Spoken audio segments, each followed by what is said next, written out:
I spent years wondering what it was like to actually know how to master my own lust, where I didn't have to come home and feel like porn was a great way to decompress. Opening up my phone, realizing I'm on Twitter again, looking at some craziness, just cheeks all over the place, and it's not okay. And finally, I realized, it hit me, that lust was not this exclusive thing. I was treated like this sexual, over perverted side of me that I just wanted to kill. I remember so many times I just wanted it to be gone. And it would suck me in for hours where time would fly by and I wouldn't even know where I was. I was just so glued to the screen, and it felt like a safe place, but every time I did it, it made me feel guilty. But I knew that there was a little bit more for me. I knew that I had great ideas, I had a gift that I could use, but being comfortable was just too easy. And through the years of being able to do this coaching specifically for over 5 years now, I'm lit. That's God's grace, that's just His mercy. I've been able to see so many different walks of life struggle with the same underlying tone of consistency and discipline. And the truth is that if you're watching for weight loss, if you're watching for lust, if you're watching for a myriad of reasons, you're probably wondering, what does lust and building lean muscle and burning fat have to do with anything? It's mastering your flesh. And it's the one dot that hasn't been connected that needs to, truly, because the only way that you're gonna tell your flesh, yourself, that you're actually in command is by your actions. And so you're in your mind trying to fight a gunfight with a knife. What do you think you're gonna do with that? The reality is muscle really gonna stop you from watching porn? No. There's a bigger idea to this, and that is your identity. And for so long, you've tried to do different things. You tried doing fast, doing detoxes, and I've done them all. I put my phone in a different room. I put a child lock on it. I deleted the apps. It got so bad at one point, I lost my phone. I didn't get a new one. I was like, I might as well just go. And I went like 2 weeks without a phone. Everybody was mad at me because they're like, we can't reach you. My family's tight. But for once in my life, I had peace. But what does it matter to have peace if it isn't sustainable? You get a little bit of progress, you call it progress, but then you get pushed right back to square one. And so it's not progress, it's just build up quietly happening in the background. And then once life hits you with a good knuckle sandwich backhanded in your scalati, now it's time to party. You fall apart because everything that you built on is on this one principle. Jesus said it best. You built on sand. You built your house on sand. And when you get to build this whole mansion, you go months, you go weeks, and you think that, okay, it's far behind me and removed, and the storms come and the winds blow, your house comes tumbling down. And the foundation wasn't set right, so you have to build again each time you reset. And for some of you that, you're gonna be doing that on a daily, you're gonna either doing that weekly, yearly. But here we're talking about building on solid rock on which it stands. All other ground is sinking sand. Itaya! Shandu. All other ground is sinking sand. And so when you have the foundation set right once, one and done. But it takes a lot more time, it takes a lot more detail, it takes so much more intentionality to set the ground right, and it took me years. It took me years to understand that it is not for discipline. It is not about the willpower, because no matter how hard you try to fit a square peg into a round hole, I won't do this analogy in real time. I don't know if I can. Let's see, I got a bunch of stuff by my desk. I think I could do this analogy in real time. Okay, boom. I'm gonna get something remotely close, right? A square peg can't fit in a round hole. Now, no matter how strong I am and how hard I try, I can never fit this remote into this ring. You could say it's a little bit too big, but let's just imagine it was perfect size. It just doesn't fit. Now, if I take this round marker, it fits, right? I can wear like a little tiara, little princess hat. You see, it fits. The whole point behind that is, even with strength, even with effort, even with desire and willpower, I want this remote to fit the ring so bad, but it's not aligned. It's not shaped for it. And that's how you've been going about your journey. By meal plans, training programs, detoxes. This whole thing it's revolving around the same thing, which is you.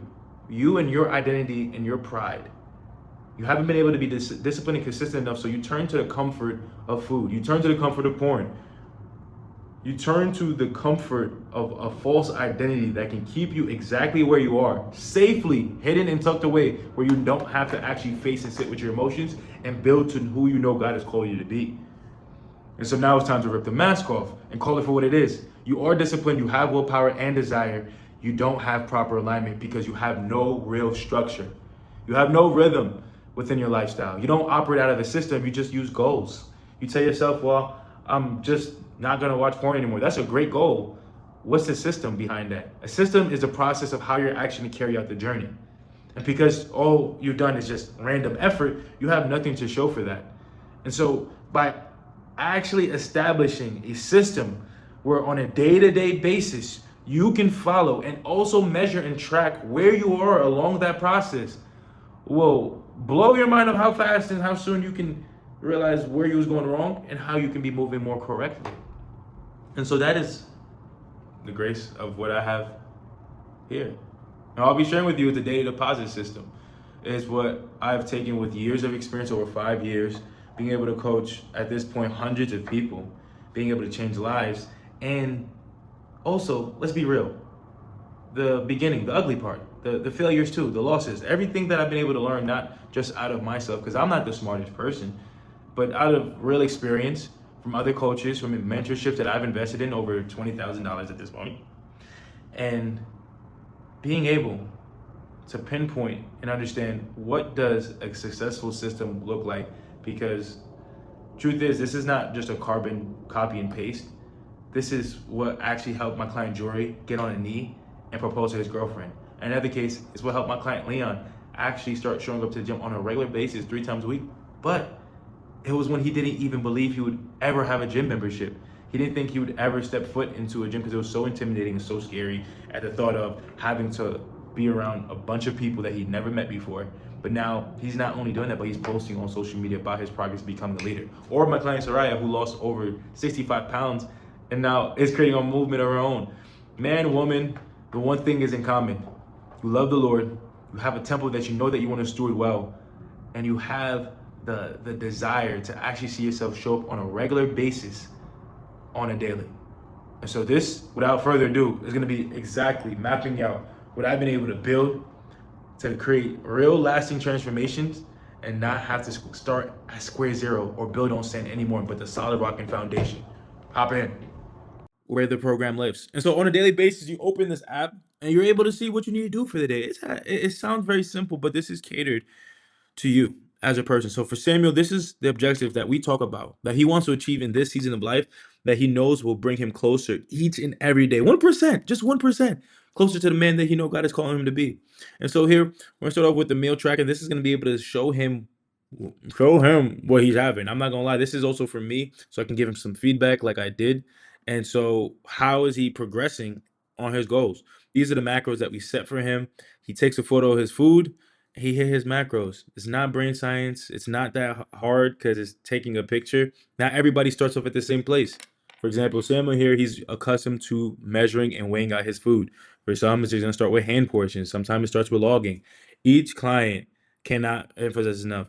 You are one of one. Even if you had a twin, they wouldn't be like you. You'd still be you.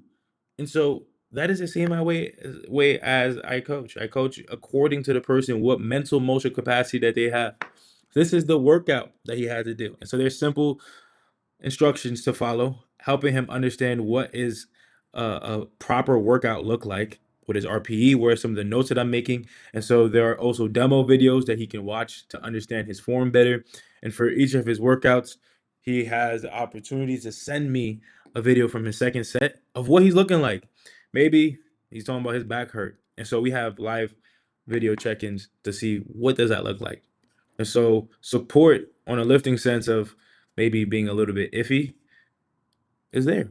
We got some opportunities to always improve, stack up the wins, stack up the chips, and you had some activity. He over here balling. It's summertime. He's doing too much. And so you can add workouts and activity as you go along the day. And so even if it's something not assigned to you, you don't got to be a loaf and do the bare minimum. You can go and do more. Never. I mean, I'll tell you if you're doing too much. So we store his progress photos here. Um, right here. He added them for the day, his weigh-in. Now, these are his 4 morning anchors. And for Samuel, starting his day, it's pretty crazy, pretty scrambled. He feels like he's all over the place. He goes into his day with a level of anxiousness of like, okay, what am I actually doing? So like that hamster brain. So we gave him 4 morning anchors to anchor him into what he's going to get into. And so 50 pushes, we have an element of movement, that we have something that's going to build him spiritually, the devotional Bible New Year plan, and then his reflection journal is for mentality, and then stillness and silence is for his emotional, so that he can get in tune to how he's actually feeling. Now, more than that, the training program all lives here. So there's warm ups, there's different aspects that we can add into this, like cardio days. As he progresses, we're going to be looking at, how is he actually keeping up with it? Because you have to be consistent first before we make any changes. This is his meal plan that's detailed out for him and his schedule. This is what works for him. This is the times that he wanted it to be at. This is the supplement stack that will best help support his goals, which is to burn fat, regulate his energy levels, and get lean muscle. And so these are the foods when we talk about in his nutrition consultation that best work with his palate. This is what he enjoys. And so half the week goes into prep one set of meals the first 4 days, and then the last 3 days go into prepping a second set of meals. And those second set, he got some food that he likes. He like that Popeye spicy chicken sandwich, but he don't know Popeyes don't got the best chicken sandwich. Don't tell him I know. It's crazy that he actually thinks that. But however he wants to spend his pleasure meal, we don't call them cheat meals because what we cheating on, faithful black man over here, he doesn't cheat. And so there's notes for each of the meals just to understand how to approach it, even if it is a pleasure meal. And then there's also a shopping list so that when he goes to the grocery store, he knows exactly what to get. And even when he's caught lacking, he can't measure something. There are basic guidelines and examples of what to follow, how to actually follow it. So you always got tools. And that's the most important part.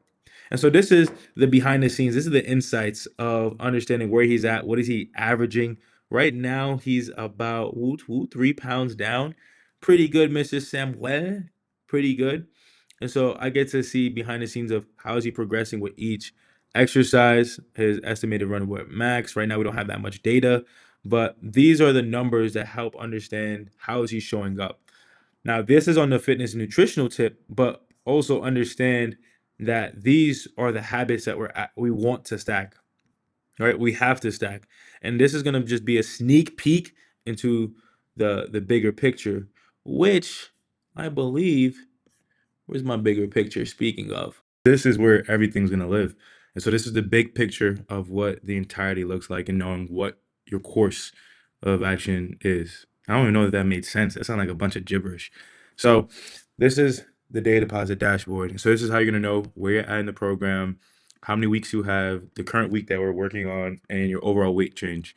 All right, so I'm gonna be walking through why this is important because truth is, as good as that app is and that dashboard is to help create the structure of knowing what you're doing on an everyday basis, I also need you to understand the bigger picture. And even after we work together in all of our weeks, I need you to have a resource that you can refer back to for anything that we talked about, any of the calls, any of the questions, all that I give you. You have to walk away with. You got a bag that you walk away with. This is my coach's corner. This is the HQ, so that you understand how to reach me, what to do if it needs to be scheduled, my hours, when you can expect a response from me. And here's the protocol that we build out, the 4 steps that we do to anchor ourselves on a daily deposit. And if we do each of these 4 things, that means we're in a pretty good place, right? So it's not so much about the goal and achieving it in like a radical amount of time. Let's say I'm gonna go to the gym, 3 days a week. But the truth is, that's just a goal. It sets your direction, but it is not the process of how you actually go about it. And that's what a system is. The system is the inputs that you do regardless of what output you get, what success happens or looks like. It doesn't matter. You just show up, you do your part, and if you do that day by day, 1% better, you'll be you definitely won't be where you started at. You'll be a lot closer to your goals. And so that's really the real idea here. So this is a macro snapshot of what we're doing right now, his progress, the current averages that we're hitting for. Now these are deliverables that we have set for next week just to keep us organized, and the links to what he has to get done. Now, this is a daily habit log. This is how I update his score each week so that he knows what are we lacking on, what did we do really well in, and what opportunities of growth do we have, and that pours into the weekly tracker. And so week 2 he got 29%. Week 1 was rough, got 7%. He was not on his best game, but week 2 he's pushing back, and then as the weeks go on, we want to see that number obviously go up and hit 85%. This is like a B. 85% is like a B minus. Right now for the entirety of the program, he's 17% at his average. And so there's no confusion about where you're at, what you need to get done, what you need to improve in. And also, while we look at these numbers, we can understand maybe are there some tweaks we can make, right? He missed all his nutrition and macros. And so we go back to the numbers, we look at what we can do better in, and then we tweak, adjust, find better rhythms, and only get better. There's no reason to regress. There's only progress. That's a free bar. That was heat. And so if we do anything to his macros, if we change any of his nutrition protocol, we're going to update it here. We're going to explain why, how we did it. And so he can be able to follow in the future. And so this is where we keep the stats and progress of where he's starting at. And then by the end of this, where he will be. And so he's already 5.6 pounds down. That is not the complete net average, but as of today, that's pretty impressive, right? We only been together for 2 weeks, so he's definitely making progress. But we have a standard that he set for himself that we want to make sure that he hits. Now this is the part where I lick my chops, bro. This is it. This is real good. This is his mindset hub, and so this is where he gets access to all these resources and exercises that we go through: the flesh versus spirit, his daily motive, his five. Once he walks through these 5 whys, the bottom line of why he's even doing this. Because if you don't have a strong enough why, when you have a little temptation come your way, it's easier for you to compromise. You skip the meal prep, you'll make excuses, you'll do whatever you need to do to justify your own actions because it's the reality that you're creating for yourself. And so even when it comes down to the lust or porn addiction, masturbation, he has access to this urge and relapse log, which is called Beat the Demon, right? And so he can put the date, the time, what was he doing, how he responded, and now we can track the pattern and the insights from that to understand where is the lapse in his judgment. There are gaps. Our mind works in patterns. And so the better that we can understand what's happening in our minds and how it's showing up and where the pattern is repeating, the better that we can like track it like a metronome. Doom, doom, doom, doom, doom, catch it. And we catch it. And now we have data to go off of. So we know what their strategy of the enemy is against our lives. We have letter to the self. We have the time audit to help with time management. There's some general fitness principles. And this is something that I continuously continue. I'm just gonna stop right there. Continuously continue. Impressive. I amaze myself sometimes. I'm not gonna lie. Yeah, like this nutrition foundation guide, understanding the basics of foundation, how to read a nutrition fact, stuff that they don't teach us, right? And so this is all resources that he has access to make sure that he has a proper understanding of what's happening and what is he doing, even if it's just questions. And so here, all of our calls are going to live. The links to each of those calls, and there's a summary attached to each one to understand the key takeaways and topics, like a little spark notes, and even transcripts or questions so that he can fast forward throughout the video to find certain topics that we discussed or talked about. And so I do think it's pretty pivotal because there's conversations you need to be having with yourself. Some conversations need to happen more than one time. It's repetition, reps, doing it over and over again until it becomes your everyday life. This is a Q&A log. If you ask me any questions and I do a breakdown video like this, is where it would live, and even down to the finances of having a monthly budget and understanding how to properly steward what God has entrusted you with. And so this dashboard, why it works is it takes the guessing out. It takes, oh, I'm falling off, I need to get back on track. It gives us the numbers to understand how well is the strategy that we have and approach, and so that we don't make emotionally based decisions. And so with having data, having numbers, once we start storing all those things, now we can look back and see, okay, this is what we did really well in, this is where you can improve. And so it's not just coming from me. It's not just I'm the wizard. And so it takes away the dependence of needing someone in your life, but teaches you how to systemize it so that for you and yourself, you step up to the plate and start understanding the objectives that you set out for you, being held accountable to it, and not having your emotions or letting time pass by where you justify your judgment and being like, well, I'm doing my best. And it's like, well, not really, because you've been doom scrolling and you waste 15 minutes here and another 10 there. And so what I want to show is this is the back end. This is what the weekly objectives look like of stitching all this together from the app of what you have on a daily basis that gets built out personally to you, this macro bird's eye view of looking at the entirety of the program, right? And so most of my clients, they get roadmaps, and so Samuel doesn't have one yet because I'm still understanding where exactly he's getting to. What are some of the snares that are catching his foot on a week to week basis, and then I can probably explain back to him, here's what a successful phase 1, 2, 3, and 4 looks like. And the reason why there's phases is because each season there's something to accomplish. Each 90 days, we're looking to accomplish that goal by creating a system for it. So the one thing that we want to hit and then the process behind it so that he gets momentum. He gets more wins. That's what it's all about. The more you can make momentum, the more you can win, the more it entices you, and the more you fall in love with the process. And that's exactly what it looked like for me. And so I want to share some of those calls because this is a lot of the hard, you feel me, making sure we getting it in. But the real transformation happens in the identity and when we finally change what we believe. You could show up and do all this and looking good in the mirror and not watching porn or falling for lust is cool, but the truth is becoming the new person, accepting that for good is where the real transformation is that so many of you miss.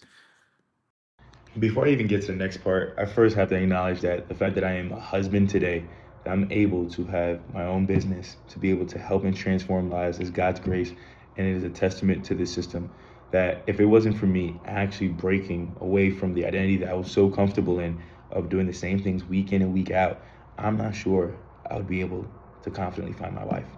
I don't think I'd be able to look her in the eye and be able to know that the man that stand before her is actually the best version of myself that I could actually prove in.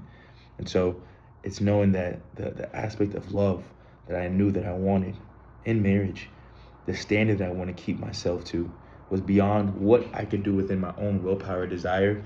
But when there's an actual system, there is proof. And I'm not the only one. I also have my client Jory, who proposed to his girlfriend and is now a fiance. When you raise the standard of who you are, it changes what you do. It changes the results that you have, not only in your body, but in your everyday life. My body was not looking right. My mental was not right. I was feeling insecure. I was feeling depressed. I was not seeing the confident man who I was when I was in college, when I was in great shape.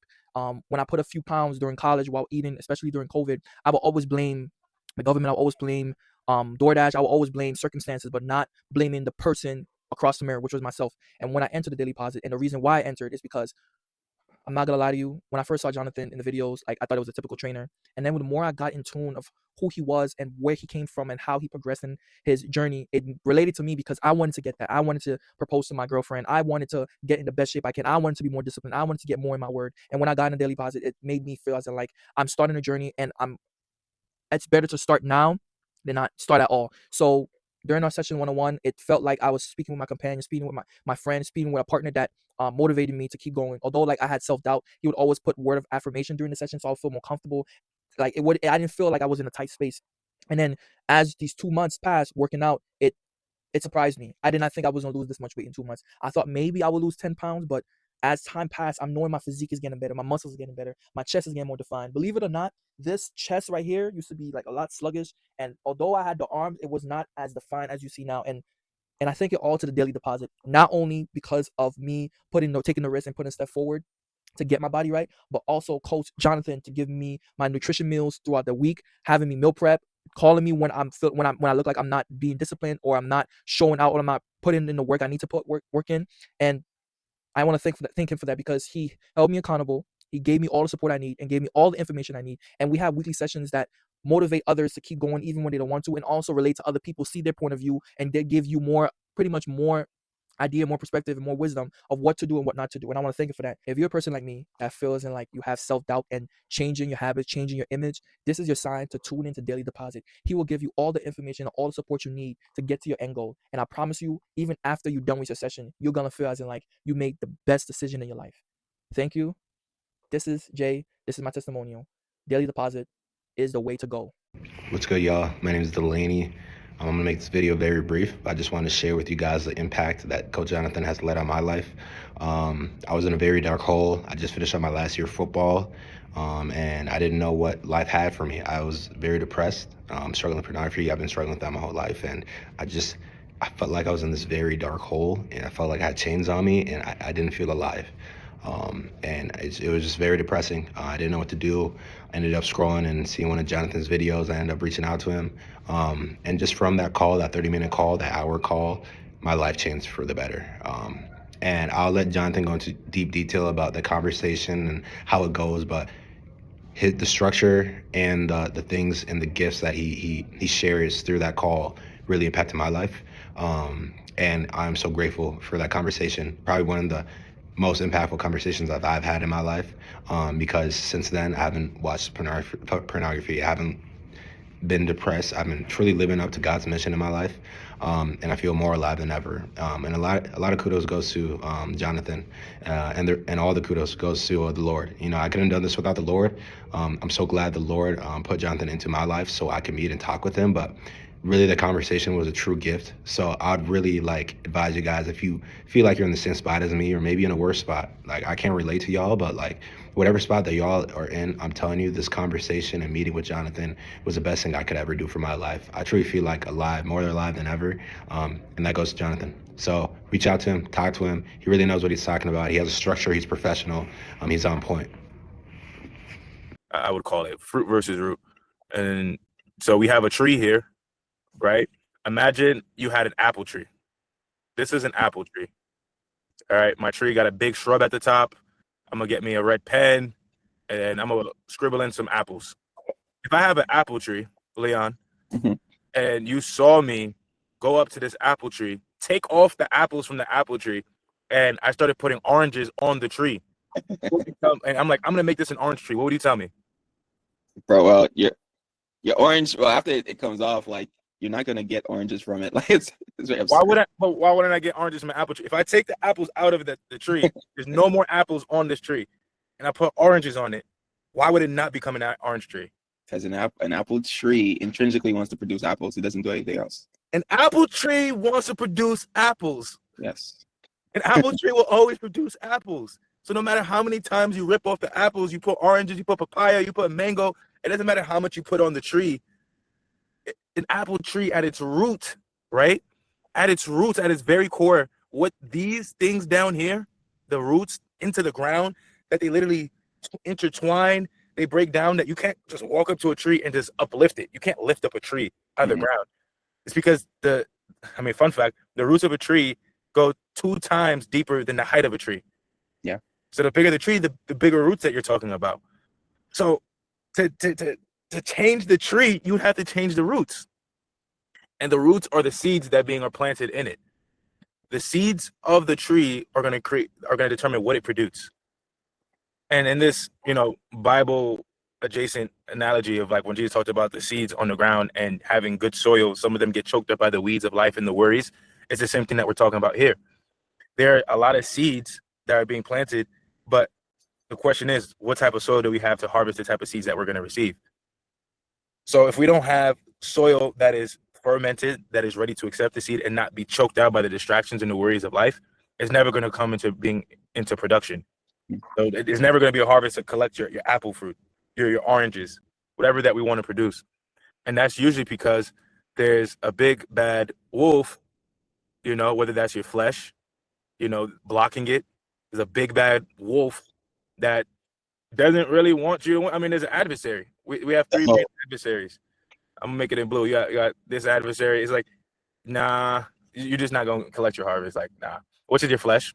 The closest thing to you. When Jesus said to the disciples, the spirit is willing, but the flesh is weak. It wasn't specific to how they were showing up, because they fell asleep 3 times when Jesus wanted them to pray with him. Jesus was like, yo, pray with me for just 1 hour. They was like, bet, we out, Jesus. We're going to the mountain. They went with him, and then they fell asleep on him 3 times. The spirit inside of them wanted to. They got up, they went with Jesus. They're like, we're going to pray with you. Their flesh, their body gave out. And so even though that your spirit wants to, and you already made up the mental connection of my physical health is a part of my normal hygiene, your flesh would never just allow that. Your flesh is not just going to give you the credit of yeah, go work out. Yeah, it's good for us. If the reason why is because your flesh knows there's a limited amount of time that it has here on the earth. Your flesh knows it knows it doesn't have eternity. These bodies don't go with us to eternity. So all of the desires that we have are to enjoy here. That's why the flesh, when Paul says, it is not I who sin, but the sin who lives in me. That sounds backwards. It's like, what do you mean it's not you? Obviously, it's you because it's you sinning.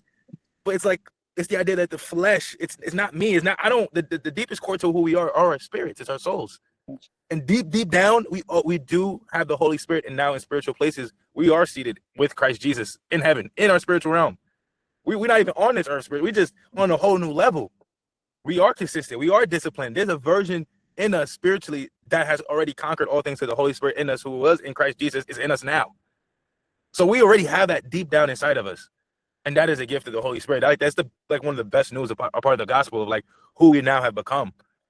The thing is, though, the sin that does live in you, your flesh, isn't just going to let you have that, because it doesn't get to go to eternity. Your flesh only gets to enjoy the temporal state, meaning anxiety, worry, fear. Those are things that actually feed your flesh. It gives an opportunity to show up. The spirit does not care about that, because think about it. The two interests are conflicted. I mean, I believe that's Galatians, actually. Like, the spirit and the flesh are always going to be at war with one another. Yeah. For that reason of your spirit is concerned of eternal things. And it's funny because this is a discussion, like, honestly, me and my wife, Naya, we be talking about of like, well, how temporary is fitness? And it's like, it's not, it's like the part about fitness that doesn't make it temporal anymore is because it's rooted in discipline and self-control. Because if it was just very carnal and very fleshly, then, I mean, there are people who excel at it for that reason, because it's just vain to them. It's not about stewarding their body well. They're super disciplined. They actually have no self-control. They just created a really good habit with something that's vain, and it doesn't transfer over to their lifestyle. So that's why you can see some dude who's probably like super brolic in the gym, but then he also like doing his thing with the shorties, and he just like his finances is all over the place because it's just a habit. That's all it was. It never converted. I see. But also, if you look really deep down, you'll also see gaps, because nutrition will snitch on anybody. Nutrition will snitch on anybody. If you're inconsistent with your nutrition, like the lack of self-control, I think it will show in other places too. Nutrition is the hardest grip because food is a necessity, and we can use that as an out to give ourselves grace. So even in the best dudes who are consistent in the gym, if you look at their diet and nutrition, usually that can snitch on anyone. And that's just like my biased opinion. But when it comes down to what we're talking about with fitness and self-control and discipline, I think that's why God made exercise good. He made exercise good because it's a way for us to master our flesh, that we can use the power of the Holy Spirit, because it says he gives us self-control, a sound mind, and power. And what other way than to execute, to express that power that we have in the Holy Spirit, than triumphing over our flesh on a daily basis, stomping on his head every single day. Yeah. So here's that we built up to, like, okay, understand the context of like, what is the discipline, what is the whole consistency thing. I think also recognizing this is a daily journey. There are times and seasons, and even for myself as ambitious and understanding this, is like, we're also not robots. What consistency means isn't this, right? I'll draw another diagram. So if this is, let me type it out. So if you had a bar chart, and you had Monday, you had Tuesday, Wednesday, Thursday, Friday, right? What consistency is all the way through, right? Meaning consistency doesn't mean every day you hit the same mark every single day. Leon, you tired? Yeah, because I low-key woke up. What time? I woke up at 6, bro. But again, I went to bed late. I was like, my body needs that 8 hours. So I pushed. It was like till 7:45. Like, I need to get up. I made this appointment. Well, there you go. You have accountability. I mean, wake up. I mean, that's why we're here. I mean, you booked it. You know that you had to show up. Now we're here. Yes, sir. That's the point of accountability, though. If you know you have something on the dot that you have to wake up for, that somebody else is expecting you, and you got me for that. Yes, right? yes. So consistency Monday through Friday, is it just across the board looking the same thing? This is what most people think consistency looks like. Monday, Tuesday, Wednesday, Thursday, Friday. I'm super consistent. I'm locked in the gym. The bar. Yes, that's just a bar. You hit the bar every single time. Well, consistency really looks like the people who have the best success, the way I made my transformation, the way that I keep my results, the way I always keep getting better. That's mad love. That's mad love. But give me a second, Mom. I'm talking to my mom real quick, Louis. Give me a second. Let me just have Okay, Mama be right. He's one too. They got Oh, I see.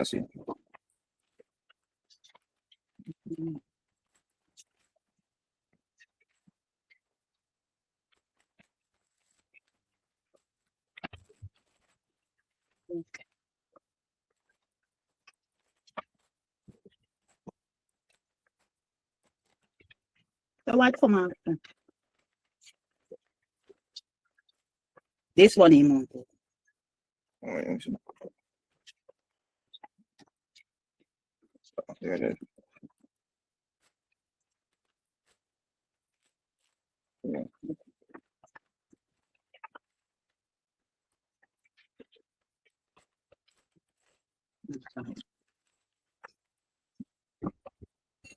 Hey, yes, sir. We bike. So, let me grab a loose leaf.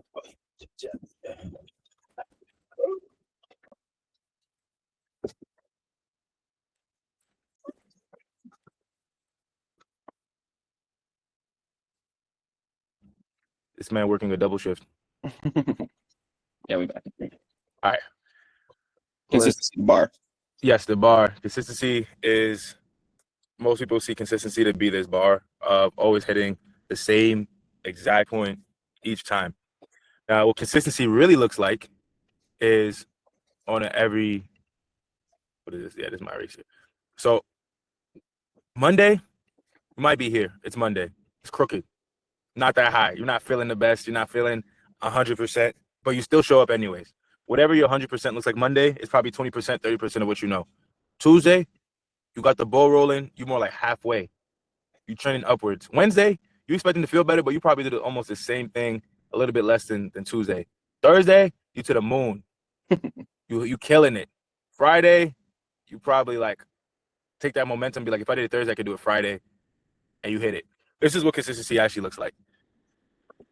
Consistency is the everyday approach to the best that you can do. Now, the reason why this doesn't apply to something like steps is because steps is 100% within your control, and you can control your steps. Steps don't actually take effort. Steps takes intentionality. So when you want to get enough steps in a day, that's not determined on, oh, how good did I feel? How much am I up for it?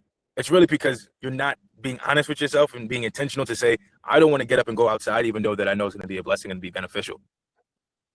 Yeah. Like getting steps, I got 3,000 steps just from walking inside the crib, just pacing around. I did not go far. It's just pacing back and forth, back and forth. And the thing is like you can combo your habits, meaning you could like get to a place where you can reward yourself with 30 minutes of screen time, because in those 30 minutes, you're going to be pacing back and forth. It doesn't even have to be this thing of like torment, being like miserable, but it does have to have an access point. Because the thing is, what we're trying to redo and rewire is our thought and psychology, even around screens. Like your relationship with screens right now it's a place of comfort. It's something that distracts you, but also you love to learn naturally. And just with a learner's brain, you want to just always dwell into like the next thing. But what's missing in the thought process is, what are you sacrificing by doing that? Everything requires sacrifice. Me being on this call right now means that I'm sacrificing making content. I'm sacrificing answering other clients. I'm sacrificing DMing potential clients. I'm sacrificing talking to Naya because she just woke up. Everything is sacrifice, even when it's beneficial. But the measure of your sacrifice lets you know if it's worth it or not. When you go to church, and especially when you serve, you get there before church starts, and then you stay after the breakdown, you spend 3-4 hours doing that. You don't think about, is this really worth my time? Because you know it is. So the reality is we don't have enough pain right now. Meaning there's nothing that you're willing to lose and sacrifice. And what I normally say in truth, in full honesty, is that if we can't find pain, we have to create pain for ourselves. You have to create pain if you can't find pain. And what I mean by that is, this is something that I started to do pretty much years ago. I mean, from the pandemic, with the whole twin situation, that was enough pain for me. I mean, when you have so much deeply rooted pain, it moves you. And that's why the why matters so much. And those questions that I sent you, that I told you to answer, that's what makes them important. Because if you're not diving into your interest and your motives, generally as a person, we're always going to be like in this cycle, just repeating it. So I also have this doc here for you, right? Now, this is a hefty doc, and this is about unrelenting discipline. This is about discipline. This is I think this is 52 pages, 53 pages. And I got this from a mentor that even helped me with like just coaching in general. Just like, how can I deliver better coaching to clients? And this is something that he shared with me that I was just like, I went through and was like, this is extremely detailed. Yeah. Extremely detailed to a T. So if you want to be disciplined, what I found funny is that the barrier to discipline is discipline. Because 53 pages, if you're gonna sit down and read 53 pages, then that means you have a start. You have a Yeah. start. Yeah. You know? So what I want you to consider in this Mhm. is when we say the word discipline, you have to, and it says it right here, you have to understand the beliefs, the pain, and the reality on a level that not everybody understands it at. Like, your daily execution is not based off of what most people do. If you're not already separating your mindset of what you believe, your pain that you're carrying, and the reality that you understand it to be, you're going to find yourself in the same place. But you have too much opportunity to do something completely otherwise. So if you look into your life, and if you're genuinely not satisfied with it, you need to dive deeper into why you're not satisfied. And honestly, why are you showing up as if it's okay when you know that you're not okay with it? And that's basically the cover that we all wear. There are parts of our life that we are not satisfied with, but we're like, oh, well, okay, like, I'll just handle it later. But you know you're not satisfied. And the lack of satisfaction.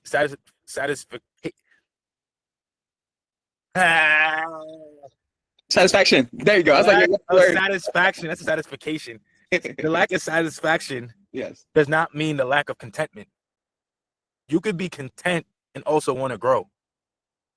So, like, what are we doing if we just being content of like, well, yeah, I got to the gym and I'm doing my best and I'm just doing what I can. Woe is me. Or it's like, I'm proud of how far I came. I know I've accomplished a lot, but I also know on the other side of this, I have a little bit more. And most people aren't chasing a little bit more. Most people are making excuses for why they can stay the same. They're saying how busy they are. They're saying how they don't have enough time. But you've already mentally accepted that is all lies because you proved yourself wrong already. Once you prove yourself wrong once, you have enough evidence to do it over and over again. Because the two sides of it, people will try to do something, and that's why I don't like the word try, is because trying means an attempt. Doing it means you finish it to completion, to the best of your ability. But if you've done it, then there's an idea of self-sabotage. Because why would you remove yourself from a system that already works for you? The only reason is because it goes back to the flesh versus the spirit. You was raving. You was like, I feel amazing. I feel great. I feel like I actually have like a sense of control, clarity. And then your flesh is like, nah. We don't want that. Let's stay up. But you're also making decisions, and I shared that doc with you of how you make decisions on a fast or slow pace. On a fast pace. Right. You're just snapping all your decisions fast. You're not even thinking about your thoughts. And it says take every thought captive and surrender it to the feet of Jesus. So it was like, what thoughts are we not even filtering? Oh man, I need to start questioning my thoughts more. I thought we did this exercise like in a call. I need to do that more actually. Yes, listen, these are reminders that are necessary. These are reminders that are on an everyday basis. And that's why I started implementing those questions. That's a part of the coaching, because if you're not always revisiting these questions, then you're always going to be playing back a loop. Those questions aren't just, I'm not going to just keep coming up with new questions every week. The one question that we're going to be solving for the next 10 years, and by we, I mean me, you, and everyone else, is I know what to do. Why am I not doing it? I know what to do. Why am I not doing it? You know what to do. Why aren't you doing it? Very basic question with a very complex answer. Because you know that, oh, chicken breast is good. I need to work out. That's why I keep advocating. The meal plan, I will adjust. The workouts, I will adjust. But this is not the core of what I do. The core of what I do is not solving, well, for your chest, we have to add 2 more of those chest movements. That's already built in. It's already separated. You already have the 5 basic movements: push, pull, hinge, squat, lunge. That's already in there. We just do it on repeat. The hardest part is just intensity. If you work out with intensity, you've seen it, your quads blew up, right? It's just about intensity. People make it way more complicated than it needs to be. That's the least of our worries. Working out is the least. That's the entry point, because it is robotic. Just show up, shut up, put it up. That's it. Make some ugly faces and leave after 30, 45 minutes. Now, the next part is the nutrition. That's the next hardest part. Yeah. And the nutrition is literally like, well, I'm sometimes in environments where I can't control. I can't always control my environment. My mom is making pepper pot. Like, how does this work?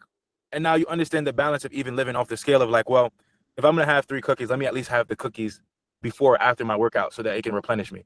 Yeah. Right. Like I don't need the cookies before bed because they're gonna mess up my sleep and that's gonna spike my blood sugar. That's not gonna help. Right. So now you already have all these pieces to the puzzle, but why it doesn't stick and there's no glue is because you aren't asking why am I not doing it? When you realize the people who perform at a high level and the people who don't, the only difference is action. That's the only thing that separates us. What, like, how do you get a Kobe Bryant, or how do you get, like, let's take a Pastor James, someone who had a full life. This dude got like 3 kids. I mean, running a church. Then he does stuff outside of pastoring. I mean, now it's like 400, 500 plus people church. Like that's crazy. Crazy. Part of different organizations. He went back to school. Yeah. Like, how do you do this? But the thing, truth be told, you can ask him yourself, is just action. I mean, if he doesn't do it, there's also a very real consequence on the other side. And there's 2 types of people. There's people who want to win, and there's people who don't like losing. Mm. You pick his brain, Leon, I'm telling you, he does not like to lose. Any winner you see in life does not like to lose. There's a different attitude.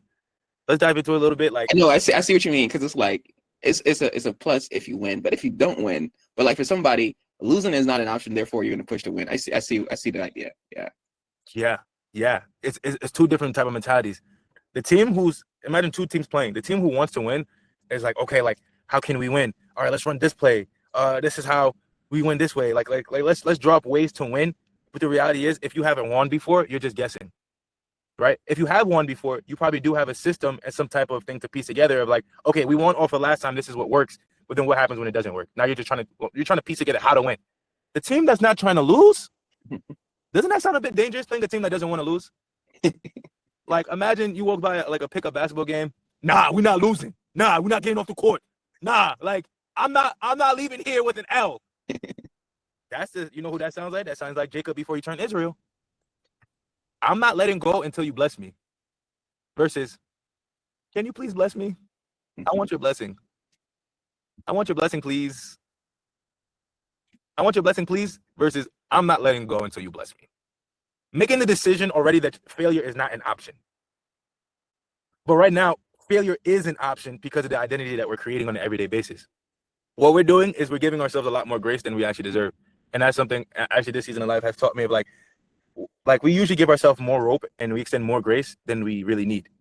We don't need that much forgiveness and grace. What we really need is to accept God's forgiveness and grace when we do mess up, but we don't need that much space. But we give ourselves a lot of rope. Man, you know what? I didn't really, hit the mark today. I'll just do it tomorrow. It's 7 p.m. It's 7 p.m. It's 7 p.m. It's 7 p.m. You have enough time to actually turn the whole tide. You can flop the whole day, but you're like, man, it's over. Someone who's trying to win. I'm just trying to get consistent. I will not lose. Hell bent. You can't shake someone off who's already decided I'm not gonna lose. Because no matter what shows up, I'm just eating that. I'm eating it. I'm eating my L's. I'm eating the fact that maybe the gym not even open on New Year's and holidays. I'm eating the fact that the gym is packed, but I have to get mine in. Like, that tunnel vision is only created when you know what is the cost. Jesus said it best. Consider the cost. He said, like a man who's about to build a building. Before he builds it, he considers the cost. What is the cost? But most times, what I've realized is, if you try to find the cost, the numbers don't add up. Meaning, well, if I don't go to the gym today, what happens? All right, I can just go tomorrow. If I don't really get my protein today, I could just go tomorrow. There's not an expiration date for you to rise up. And you can't create one that actually doesn't hurt. You actually have to feel one that you know is real. Because God forbid, I think this is everybody's fear, but they know what they'll do. If you had 90 days to live, the way we would be prayer warriors, bro, the way that we'd be like, yo, God is going to have to give me an extension, the way that, let's say, like, God forbid, this diagnosis don't even come with, like, any, like, physical ailments, like no chemo. You just got 90 days. Bro, I'm probably finding the nearest marathon and running in it. I'm not waiting to marathon prep. I'm just doing things. Like, So deep. But this is the approach that you've heard me say before. You know where I'm going with this. The reality is, we all already have a time clock. This is the funny part. We already are on a time clock. We don't have to pretend like we have 90 days to live because we actually have only 1 day to live. We only have 1 day to live. Only one. You actually have an expiration date every day that's set. Every single day. And it pushes back every day you live. You know why? Because we don't know the time, day, or hour when Jesus comes back. You know this. You know where I'm going with this. Yeah. You know where I'm going with this. But if you truly, deeply, hardcore feel that, urgency will shoot up. If you really was like, yo, if Jesus came back tomorrow, what did I do today? Like the rest of today would look completely different. Like Jesus is coming back tomorrow. He said, prepare. I mean, I remember sharing the parable of 10 virgins. Like all of these are connections of like, are you ready or are you not? But because, listen, again, the flesh, this is not your spirit. Your spirit is like, no, I deeply believe. Your flesh is like, man, it's been a couple years. I mean, he's been saying that. I don't know. Like, I got tomorrow.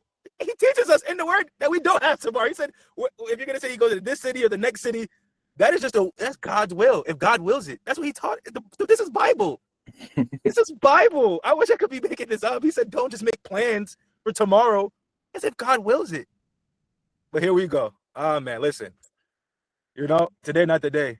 Bro, don't you think, Leon, as hellbent as I am, bro, I did not want to do any work this past weekend. I did not want to do Nathan. I had calls booked with some potential new clients. I was like, I don't want to do this. This is a little ghetto. Bro, yeah, Saturday, praise God, I showed up because there's 2 new clients. 2 people who now I can help impact their lives and change their health situation. You know why I still showed up? I could have rescheduled it. It's my schedule. To your point, when you have no structure, no commitment, you can create the world you live in. So I don't have anything holding me. I could just reschedule it. But you know what I realized? There's an impact and a call to show up. If I don't show up, I'm letting someone else down. I'm letting the vision that God gave me down. I could also add, I'm letting Naya down. There's pain surrounding it. And the cost of me losing is too great that I'm not going to lose. Yesterday, I had a hard conversation with Naya because our lease is ending pretty soon. And that joint made me, bro, I was boo-hoo crying. Do you know how tired it is to cry? Feeling my feelings take a lot of energy. I had to wipe my tears again and go to work. I had some updates to do, some client updates. I didn't want to do that. Yeah. I wanted to order a pizza and lay on a couch and watch a movie. I'm tired. I'm not even fit. I'm more emotionally and mentally tired than physically tired. Yeah. I don't want to be in Dallas no more. I want to go back home. I feel like I'm in Egypt, bro. Come back home, man. That's why I smiled on you when you said that your lease is up. I was like, bro, I'm trying to figure that part out. But yeah, the reality is there's enough pain attached to all of this. There's deep, deep pain. There's a deep reality that I help my flesh understand. My eyes have to imagine seeing Jesus coming back on a cloud through the skies with fire in his eyes and lightning. Like, it is a reality, not just a belief, not just a made-up story. It's something that it's to be lived on a daily basis, and I deeply fear, and the part of the fear of God is that healthy reverence, that we don't have that pride of tomorrow. If you didn't have tomorrow, you probably would want this call to end kind of soon because it's like, I have a lot to do. But that's kind of like the faith mantra, but everybody has a pain point specifically for them. I think from faith, we can all connect to that. Yeah. And it's something to practice. But on a personal level, what hits different is, for me, at this point, is, getting older, years are passing by. My deep fear has always been the older dude who hasn't accomplished all his ideas. I never want to become that. That's my fear. My fear is that Naya has a husband that talks a big game but doesn't show up. He's unreliable. He's inconsistent. And when you hear about a lot of husbands, that's what you hear. A lot of husbands, like the whole idea of being a husband is like you gain some weight, chunky, lazy, don't clean up the crib. The wife handles the crib. Like, that's a tradition, isn't it? Like, husband and wife. Wife cleans up the crib. She cooks. She takes care of the home. He goes to work. To this day, most couples fall into that. I don't want to lose. I can't lose. I don't have losing as an option. I cook. I'm gonna clean. recently I got some cleaners for us for the apartment just for like the new year. But like it's the idea of like you can put up or you can shut up. And the idea is most people don't want to be average, but we're doing average habits. We have average beliefs. Mm. And the bigger point is what makes it harder than anything is that you can't rest efficiently unless you work efficiently. So if you're always on go and you're never having real rest, true rest, especially in Christ, being like, okay, this is not my time to do any mental or physical activity, you're always on. And anytime you do rest, you feel guilty for being lazy because you never really fully worked. Mm. And the first thing we experienced when God created us in Genesis is that man, he experienced rest first. I learned that from this good brother, Ron Sterling. He explained it, and he was like, when Adam woke up in the garden, God didn't just call him to do the animals. He actually experienced it, and then he went to sleep and got a rib taken out of him. And then, there's an order to how God created man, but he experienced rest first. Mm. So you can't work really well if you're not resting really well. And that's why the first thing on our next steps is actually this reflection and rest. That's your reset. You have to pour in because right now, all you're doing is running on low and empty on this cycle. Low and empty, low and empty, low and empty, low and empty. And now there's nothing wrong with community. I think community is very important. But to the idea of becoming self-accountable, this is your mission. You are leading this ship of destiny that God has given you. And that has to come with passion. That comes with a lot of pain. It gotta come with pain. That's why the why matters so much. Because you need to flip that why once you do it again. Because that means if you don't show up, you are sacrificing generations to come because of your selfishness. Mm. Because of how selfish you want to be in the moment, because you don't want to build and do what God has called you to, there are generations of you that you haven't even met yet that are going to be still in the same cycle and struggle because you didn't do the work to break it. We live in the generational patterns of our ancestors. And that's why it's so hard to break. Someone who I love to use as an example because he's the opposite because we see so much of like the brokenness. Bro, I love Tim. Tim G. Yeah, I hope Tim knows. I use him as an example all the time. Bro, when you meet Tim, it's like, yo, this dude is amazing. Yes. But then you look at his parents and then you look at where they come from. It's like, they did all the work. Yo, they did some heavy lifting for sure. They did heavy lifting. And it's not like Tim is like flawless or anything, but like, it's like, dang, like it's just well-rounded. It's just like familial cohesion, bro. Familial, family love each other. The brother siblings get along. The grandkids. It's a generational blessing though, because you can imagine someone along that lineage started it. Someone on that lineage started it, and it became culture, and it got passed down because that was everyone's experience. But what we don't see is that the work that we're putting in right now is for that same reason, but we can't see it. And that's why I don't like generational wise because they don't hit different. Mm-hmm. There's not a baby on the lap looking at you with your face that came out of someone that you shot up the club in. It's like that you love also. It's like you're not experiencing it. So that's why the pain has to be like personal. Bro, when I moved into the manor, I had no job. I love telling that story. You know why? Because that's pain. Realizing that I made a commitment and put my name down for something and I have no idea how I'm paying my rent. Do you know how fast I got to work? Do you know the level of urgency that puts of like, yo, I have 28 days to come up with $800 and I have no job. You move pretty quick. And I started paying my rent. And can you imagine what it's also like to pay your rent? You pay your $800, $850, and then you're like, well, now, how do I eat? Problems and pain that move you. Well, dang, if I have to eat. And that's why people with like less than fortunate circumstances have such the best hustles. Because they have so much pain. That's why it breeds the best athletes, the best actors, the best stars, is because they have so much pain. When you come from pain, that creates greatness. Pressure creates. Well, when we run away from pressure, we run away from pain, we live in comfort, we become the middle. We become just the middle. No hunger. I'm gonna leave you with this because this is actually based off of Bible too. Everything that I've realized that these things correlate to the analogies of life came from Bible. For this example, Jesus Christ left riches and glory from heaven, sacrificed it. So if I had to make an order of operations, what Jesus did, he sacrifices his riches and glory for a mission, a focus that he knew that he came here for.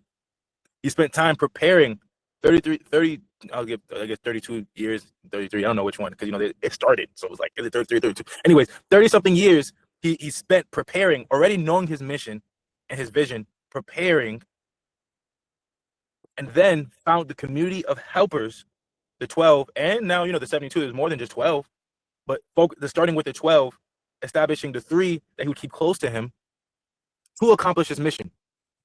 So we really know, okay, community is important, but he had to know and have the vision for himself. And he made that initial sacrifice to leave his riches and glory, his comfort, his natural environment. He made a sacrifice for a vision and a greater purpose bigger than himself. Then he made another sacrifice, again, the greatest sacrifice of all time, and gave up his life.